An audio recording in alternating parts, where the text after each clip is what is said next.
People usually ask me, why did you pick the Caribbean? I took the MCAT twice and I wasn't going to take it again. And now people are starting to find out even some programs aren't even taking the MCAT no more. There's no correlation with like someone's intelligence. So my colleagues did it 4 times, 5 times. They kept wanting to do it, but I was like, yo, I'm done. And also my saving grace was that like a lot of my friends, like close friends, went to Caribbeans or they went to St. George's specifically. Not all Caribbean medical schools are accredited medical schools. You have to do your due diligence and be like, okay, is this actually an accredited program? Number one, do they have residency matching, like that's like more than 95%, you know what I mean? Do they have clinicals in America? You know what I mean? So the thing about St. George's is like they had campuses in England and in the Caribbean. So like, and even so people from Canada, like it was legit an international school. It wasn't just like Americans bombarding the little island and learning. No, it was very structured. St. George's definitely like helped me because the passing rating is over 95%. Clinicals were in New York. They're in everywhere you want. You can go anywhere. You can go far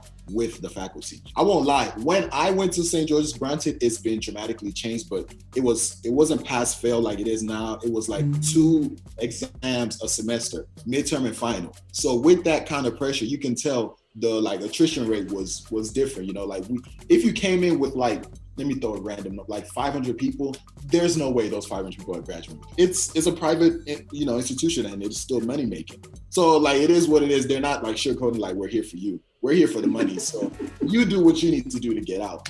I did everything I had to do, ended up doing clinicals in Brooklyn. I'm really big on connections because at the end of the day, it's not test scores that gets your residency spot. There is a lot of people, deserving people that have not matched, that haven't matched for 2 cycles, haven't matched on 3 cycles. And now that things have changed, that like step 1 is in a couple of years, if that's pass or fail, that means American students already have the leverage on Caribbean students because they're going to be like, okay, yeah, it's pass or fail, but how do I discern you from an IMG? That's true.